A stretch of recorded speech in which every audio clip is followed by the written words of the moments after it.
atau BUMN-BUMD. Setelah keputusannya jadi sorotan, KPU akhirnya batalkan aturan yang diteken pada Agustus 2025. Publik pun mempertanyakan apa dasar hukum keputusan ini dan apa dampaknya terhadap transparansi pemilu. Kita bahas bersama mantan anggota KPU periode 2012-2017 Ferry Kurnia Rizkiansyah dan peneliti senior Posdem Ferry Amsari. Selamat petang semuanya. Petang, Mbak. Ini saya mau ke Pak Ferry KPU dulu ya, Pak Ferry. Ini kan mitranya aja di Komisi 2 mengkritik, bilang nggak ada konsultasi sebelumnya. Tapi memang apakah bisa KPU itu sebenarnya menerbitkan keputusan yang membatasi data apa saja yang bisa diakses oleh publik? Ya, saya harus klarifikasi, saya anggota KPU 2012-2017. Jadi mungkin perlu menjadi catatan juga. Tapi yang pasti gini, mekanisme proses pemilu itu kan proses demokrasi. Ketika kita bicara soal demokrasi berarti kan soal daulat rakyat. Dan disitulah bahwa rakyat itu memang betul-betul ikut terlibat secara aktif dalam aktivitas proses pemilu. Karena sejatinya dalam konteks demokrasi itu ada yang memang berkaitan dengan soal partisipasi publik. Selain soal kompetisi, selain soal hak yang memang ada, tapi yang pasti adalah soal partisipasi publik.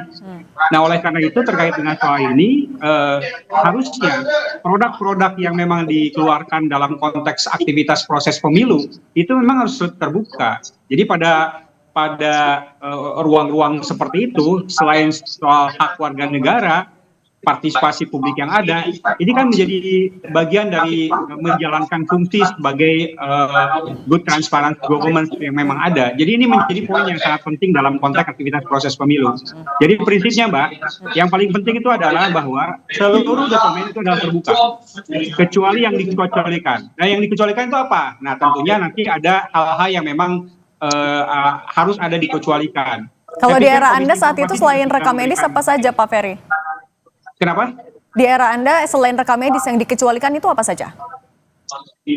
Iya, seperti tadi misalnya soal tes kesehatan.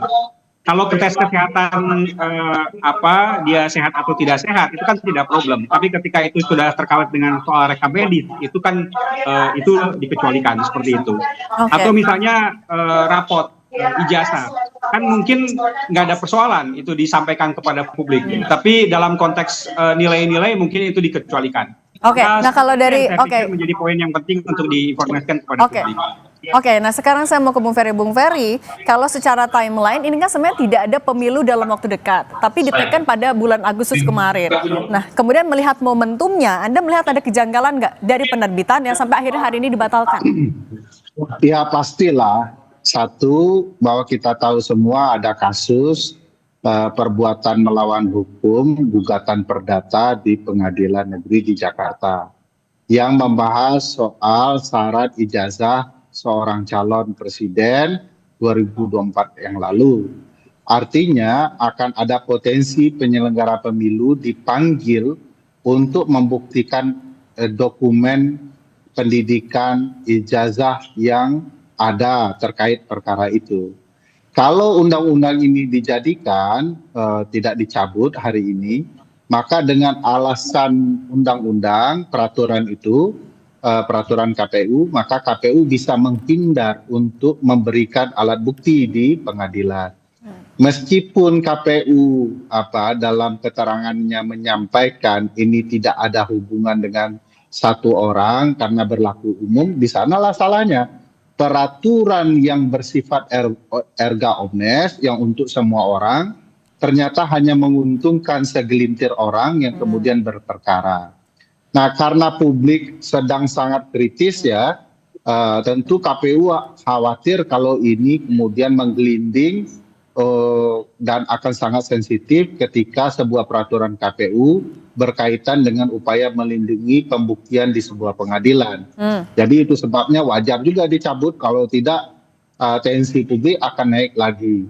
Nah, bagi saya niat kondisi ini menunjukkan bahwa KPU kita sebagai penyelenggara pemilu tidak independen. Jadi kalau mereka belajar dari kakak-kakaknya seperti Kang Ferry ini, saya pikir mereka bisa tahu cara bagaimana bersikap untuk independen. Nah, ini yang kemudian saya sayangkan, memang KPU menunjukkan sikap-sikap yang jauh dari harapan dari sifat konstitusional kelembagaannya sebagai institusi yang harusnya mandiri. Nah, kalau Bung Ferry berarti melihat kalau tadi ada kaitannya secara momentum, artinya melihat ada kemungkinan ada tekanan untuk KPU, tapi dijawab nanti ya Bung Ferry Amsari. Kita akan lanjut usai jeda, tetap bersama kami di Kompas Petang. Kita lanjutkan lagi dialognya bersama Pak Ferry Kurnia dan Bung Ferry Amsari. Nah, Pak Ferry Kurnia, ini kan memang KPU sudah membantah kalau ada kaitannya dengan polemik ijazah Pak Jokowi. Tidak ada kaitannya kata KPU. Kemudian ada muncul lagi yang jadi polemik adalah soal tanda kelulusan dari Wapres Gibran Rakabuming Raka. Nah, kalau dari pengalaman Anda sebenarnya apakah memungkinkan KPU itu bisa ditekan atau ada kepentingan di sana? Ya, tentunya ini yang saya pikir perlu menjadi perhatian dari penyelenggara. Tidak hanya KPU tapi di Bawaslu juga, bahwa publik senantiasa pasti akan dan menginginkan informasi-informasi yang memang dibutuhkan dalam aktivitas kontestasi yang ada. Jadi seluruh hal yang memang terkait dengan kontestasi, dengan proses pemilu pasti dibutuhkan dari mulai awal proses tahapan sampai dengan akhir tahapan, sampai misalnya hasil pemungutan penghitungan suara. Dan itu harus terbuka. Nah, kecuali hal-hal yang memang itu dikecualikan. Tapi kan di sini ada mekanismenya, yaitu uji konsekuensi yang memang dilakukan oleh badan, kalau di KPU itu dulu namanya PPID, mudah-mudahan sekarang sama seperti itu. Nah, ini badan ini yang memang menggodok terkait dengan soal itu. Nah, tinggal kalau memang ini nyerempet terkait dengan aktivitas kepolitikan misalnya, ya bisa jadi karena memang mereka tidak mendapatkan hal-hal yang transparan atau terbuka di dalam aktivitas proses pemilunya. Jadi bisa saja ini menjadi sesuatu yang eskalatif seperti itu. Artinya tapi kalau membuktikan independensi KPU saat ini, apa yang bisa Anda cermati? Ya, kalau konteks independen tidak independen kan itu harus ada proses pembuktiannya. Dan di kita ada yang namanya lembaga etik atau lembaga DKPP seperti itu.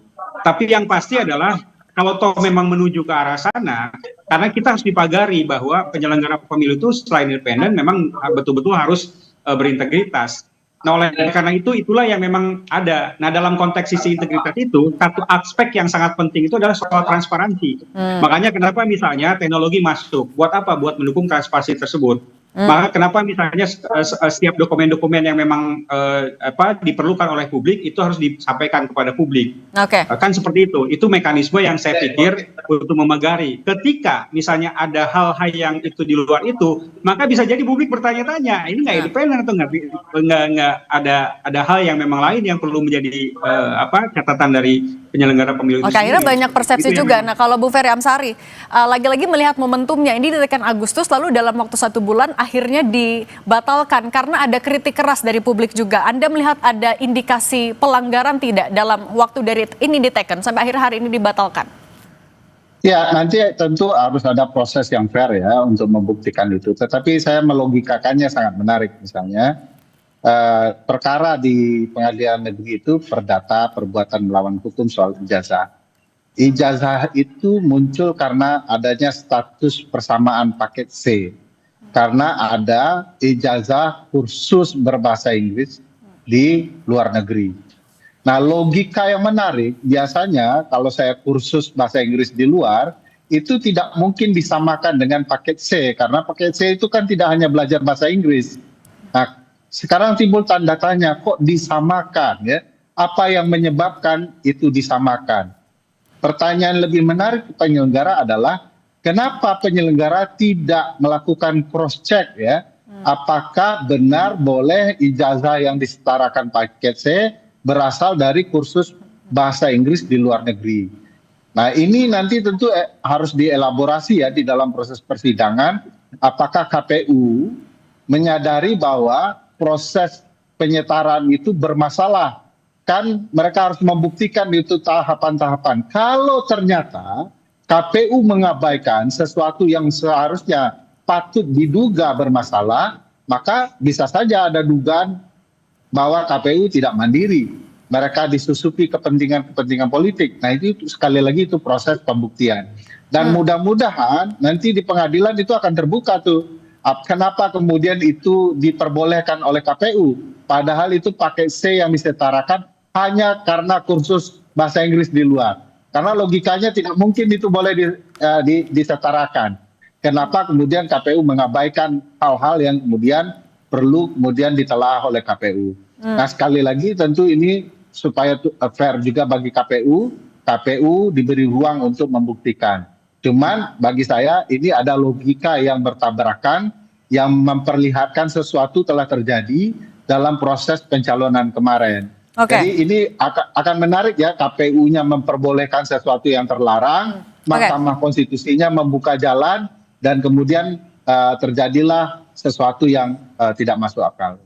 Oke, nah Pak Ferry, artinya kalau kita membayangkan juga transparansi ini sudah ada dampak, sudah ada persepsi di publik yang tidak baik soal transparansi itu. Apa yang bisa dilakukan KPU sekarang? Apa yang harus diantisipasi oleh KPU? Singkat saja, Pak.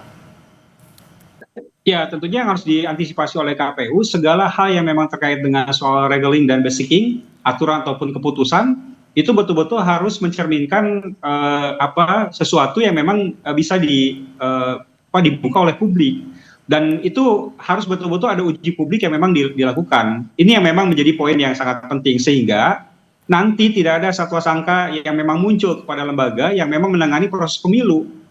Karena saya meyakini satu-satunya lembaga ini ya cuma KPU aja dan Bawaslu yang memang itu harus terbuka terkait dengan soal aktivitas proses pemilu. Nah, ini yang penting, kiranya masyarakat juga akan terus mengawasi, apalagi kan sekarang sudah sangat well informed ya, terbuka terhadap berbagai hal-hal yang memang dilakukan oleh penyelenggara negara seperti itu. Oke, hak publik untuk mendapatkan informasi itu harus ditekankan, dan kami juga sudah mengundang perwakilan dari KPU, pimpinan KPU, tapi masih belum ada yang bisa bergabung. Pak Ferry Kurnia dan Bung Ferry Amsari, terima kasih sudah berbagi pandangan bersama kami. Sehat selalu semuanya. Terima kasih. Sehat semuanya. Kami masih akan kembali dengan informasi